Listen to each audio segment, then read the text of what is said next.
Hola, soy Shoban y este es mi video semanal. En esta ocasión haré un video acerca de mi serie bueno, más bien parte de mi serie de metafísica y epistemología del cuerpo sexuado.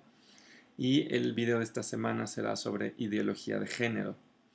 Considero que el tema de ideología de género es importante discutirlo porque desafortunadamente ha comenzado a ser usado no solo en periódicos, no solo en debates políticos, sino también cada vez más en foros de internet, en discusiones cotidianas, donde encontramos gente que en efecto descalifica los estudios de género, la perspectiva de género y la política pública de género como meramente ideológica. Y precisamente por esto es que me ha parecido importante tratar de contestar, tratar de hacer una lectura crítica de este concepto. Quiero hacer una serie de cosas en este video, pero lo primero que quiero decir es que cometeríamos un error si suponemos que detrás de la gente que habla de ideología de género solo hay dogma, ignorancia y religión. Atrás hay en realidad redes globales y think tanks, como dicen en inglés, grupos que articulan discursos que pretenden precisamente movilizar a la opinión pública y a la clase política. Me quiero concentrar sobre todo en eso. Tengo aquí un par de libros nefastos. El primero se llama Algunas causas de divorcio, paranoia, homosexualidad y violencia intrafamiliar. Es un libro escrito aquí en México por alguien que no habla todavía de ideología de género, es un libro que ya tiene 10 años, pero que sí descalifica los avances en cuestiones, por ejemplo, de derechos de minorías sexogenéricas como peligrosos y atentatorios para el bienestar colectivo y de la nación.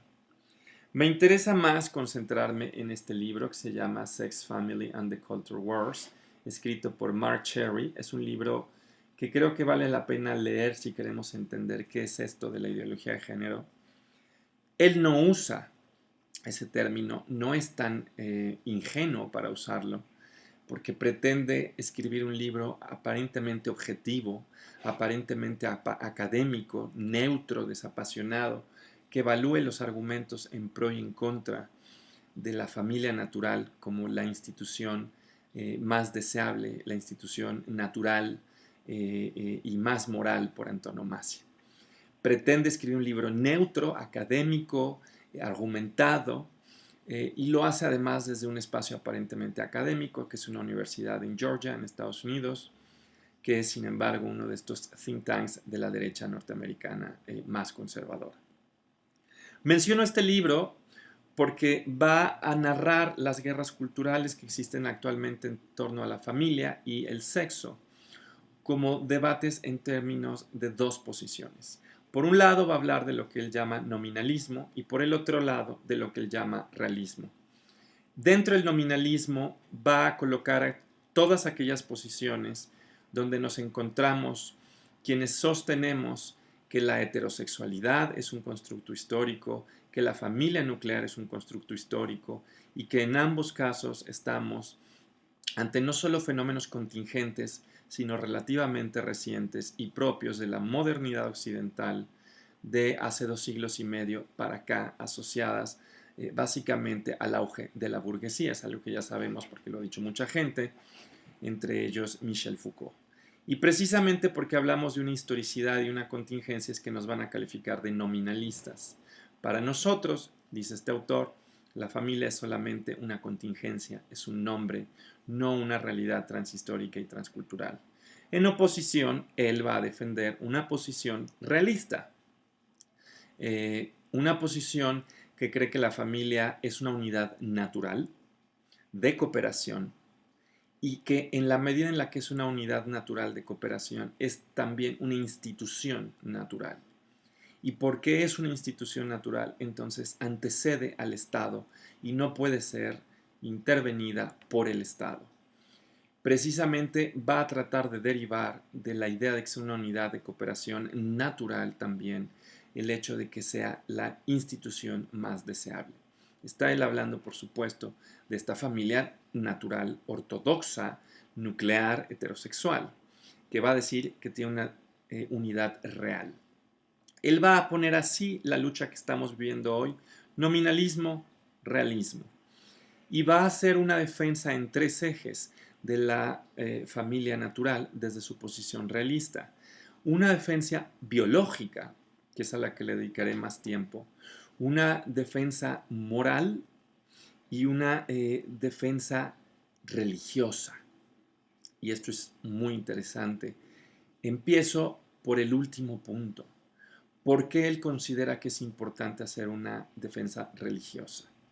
Él considera que la apelación a Dios es necesaria porque solo Dios ofrece una garantía de normas morales que no sean socavadas por la relatividad cultural. Él dice una perspectiva desde el punto de vista divino, no porque le podamos preguntar a Dios, sino porque estaría plasmada en todo caso en la Biblia, nos permite evitar el problema del relativismo cultural, de las diferencias históricas, de las diferencias entre clases sociales, entre geografías, entre lenguas. Dice, al apelar a Dios tenemos por tanto una perspectiva que nos dice estas son las normas correctas. Hay y solamente hay un sentido correcto de lo que es bueno. Este sentido, por supuesto, está anclado en la idea de que hay un único Dios, en este caso el Dios, no lo dice así, pero es el Dios judeocristiano, en especial el Dios ya propiamente cristiano, y que esto evitaría el relativismo. Dice, aquellas posiciones que abandonan este anclaje en lo divino están condenadas todas ellas a caer en un relativismo moral y a la disolución de la idea misma de lo bueno y de lo malo, y con ello a la idea misma de poder construir una sociedad mejor. Porque la disolución de la moral, dice Mark Cherry, hace imposible un proyecto político donde podamos articular una noción de justicia. Ese es su primer argumento. Desde luego, quienes somos practicantes de otras religiones, como yo, que soy budista, o personas que son laicas o ateas, encontrarán que este argumento no es persuasivo, y también encontrarán este argumento poco persuasivo quienes son firmes creyentes en que es posible un pluralismo moral que rescate la distinción entre lo bueno y lo malo sin necesidad de apelar a un mito llamado Dios. Lo dejo allí, simplemente quiero señalar que una de las maneras, por ejemplo, en las que se cree que es posible evitar un relativismo y caer en una disolución es, por ejemplo, a través precisamente de nociones procedimentales de justicia, que por supuesto implican la democratización del acceso mismo al espacio público.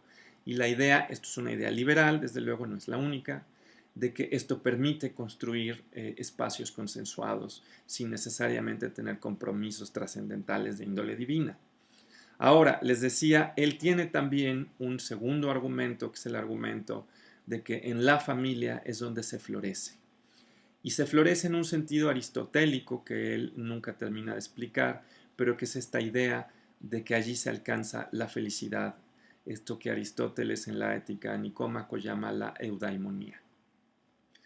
Mark Cherry dice que solo en la familia se alcanza la plenitud y la felicidad, porque solo allí se logra encontrar la satisfacción, por ejemplo, para las mujeres de ser madre, o la satisfacción para los hombres de ser padres, o la satisfacción, por ejemplo, de los hijos en la obediencia y cuidado de sus padres.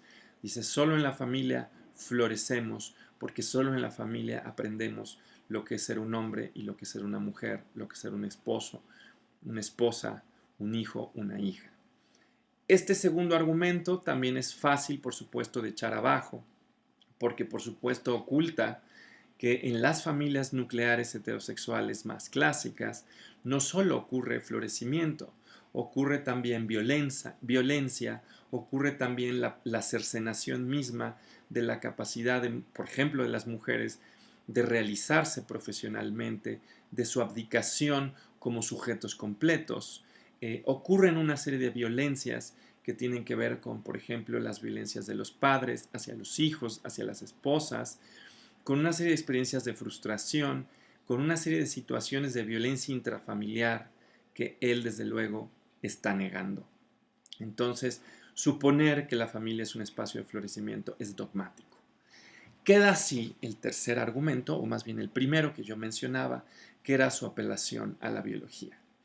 Y aquí es donde encontramos quizás el punto más peligroso y a la vez más interesante del pensamiento de Mark Cherry, porque él no solo va a apelar a la sociobiología, que es una parte muy desacreditada de la biología, sino va a apelar a una idea central, a una serie de ideas centrales al pensamiento evolutivo del siglo XX, muy en concreto a la idea de la selección de parentela, a la idea de kin selection y a la idea de adecuación inclusiva. Estos conceptos fueron propuestos en el siglo XX en biología evolutiva, para explicar, por ejemplo, conductas altruistas de madres hacia hijos, no solo en el ser humano, sino sobre todo en mamíferos no humanos, en aves e incluso en insectos. ¿Por qué nos encontramos de pronto hembras dispuestas a sacrificarse, o en algunos casos machos dispuestos a sacrificarse por sus descendientes? Porque nos encontramos de pronto hembras o machos dispuestos a sacrificarse por su colonia. La explicación que se da en biología evolutiva es precisamente por la adecuación inclusiva. Es decir, un organismo no solo será exitoso en términos de su longevidad o de su reproducción directa, sino que será exitoso en función de cómo logra ayudar a aquellos que comparten sus genes a sobrevivir. Esa es la idea de adecuación inclusiva y esa es la idea de selección de parentela, que la selección natural selecciona no solo a los organismos que son directamente exitosos, sino que son indirectamente exitosos, porque ayudan a sus padres, a sus hermanos, a sus hermanas, a sus descendientes a vivir más y a tener más hijos. Ahora, de esta noción de parentela, lo que hará Mark Cherry será precisamente derivar la idea de que esta noción de parentela es sinónima a la de familia. Y en la medida en la que son sinónimas, es decir, que la noción de parentela biológica, de compartir genes y de la mutua cooperación, es básicamente sinónima a la de familia nuclear heterosexual, y que por lo tanto esta noción de familia sería una institución natural, una unidad de cooperación natural, que en tanto unidad de cooperación natural es una institución natural porque no está construida a través de un contrato social y por lo tanto antecede al Estado y no podría ser intervenida por el Estado. Esta argumentación, que nos puede parecer espuria, no es, como en muchas ocasiones cuando están hablando de ideología de género, esta apelación a esta biología secundaria que dice que hay hombres y mujeres porque hay cromosomas XX y cromosomas XY. Aquí vemos una apelación a una biología mucho más teórica, mucho más robusta, una biología que no ha caído en desuso, desde luego, no porque los cromosomas hayan caído en desuso, sino porque ningún biólogo serio diría que de allí se derivan los roles de género. Pero bueno, lo que hace este autor, por supuesto, es decir que esta unidad natural de cooperación es básicamente la familia. Ahora, ¿cómo echar abajo este argumento? Hay varias maneras de hacerlo. Primero, en términos de lo que el argumento omite y en términos después de lo que el argumento simplifica. Cosas que el argumento omite. Primero que nada, que las unidades de cooperación biológicas de las que está hablando, de la selección de parentela y de estos modelos de relaciones biológicas, no se circunscriben en el mundo biológico a relaciones mamá, papá e hijos. Se circunscriben a veces a relaciones entre madres, padres, hijos, hermanos, tíos, abuelos, primos, más primos. Y entonces la familia extendida puede estar verdaderamente extendida. Puede incluso ser polígama, puede ser poliándrica, puede ser poligínica. O sea, puede ser que una hembra tenga muchos machos, un macho muchas hembras. Y por supuesto lo que se le olvida es que desde esta variedad de sistemas de apareamiento biológicos, donde hay en algunos casos, en efecto, unidades cooperativas, no se podría fundamentar solo el modelo nuclear heterosexual que quiere él defender. También podrían defenderse modelos de familia poligínicos de un hombre con muchas mujeres o poliándricos de una mujer con muchos hombres, o incluso modelos poliamorosos de muchos hombres y muchas mujeres cohabitando en una familia extendida. Eso es lo que omite, desde luego, que la biología en todo caso haría legítimos muchos modelos de familia si aceptamos esta sinonimia. Además, y se le olvida mencionarlo, muchas de las explicaciones biológicas de la homosexualidad presuponen que la homosexualidad nace precisamente de la selección de parentela, de que el homosexual no se reproduce directamente, sino que ayuda a sus hermanos, hermanas, madres, padres, y que entonces tiene un éxito evolutivo indirecto. No me importa en este momento decir si eso es verdad, me parece simplista, me parece reduccionista, pero en cualquier caso, tú no puedes comprarte la mitad que te conviene del discurso biológico.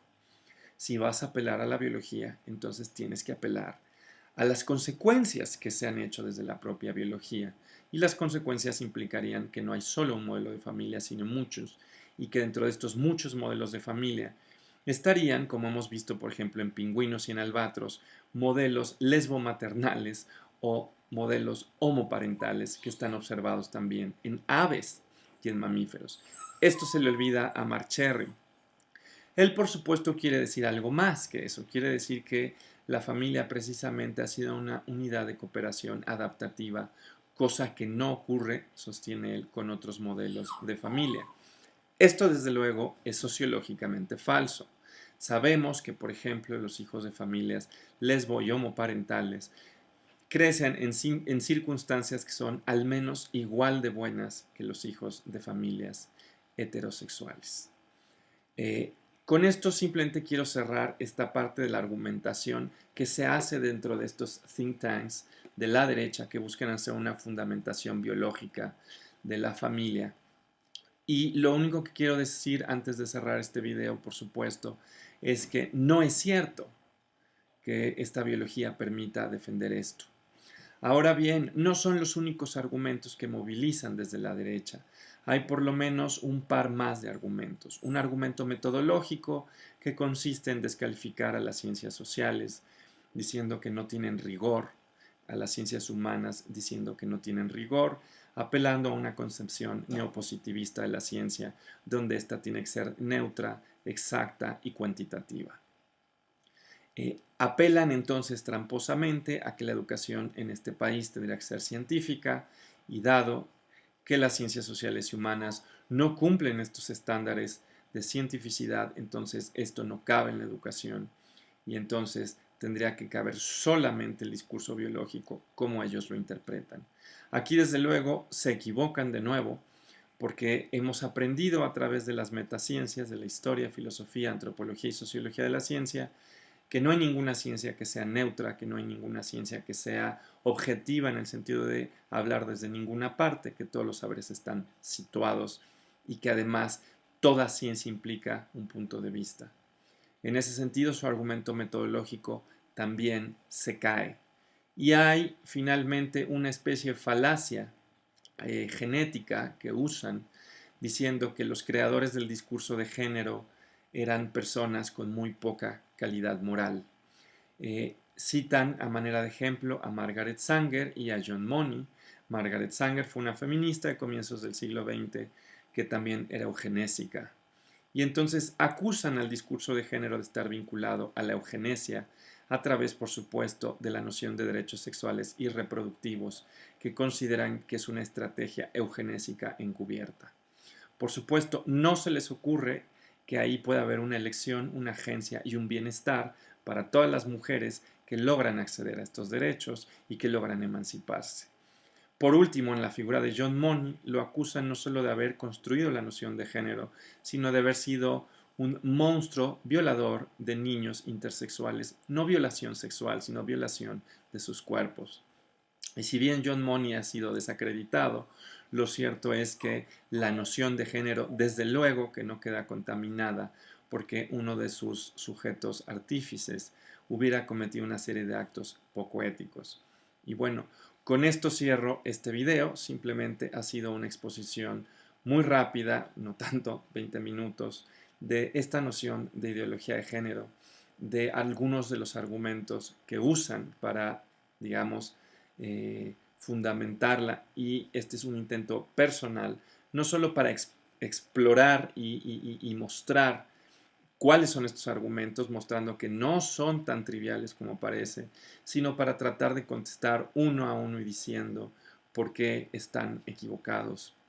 Y bueno, sé que ha sido un video muy largo, pero espero que sea de su agrado. Nos vemos en una semana, que es mi cumpleaños. Bye bye.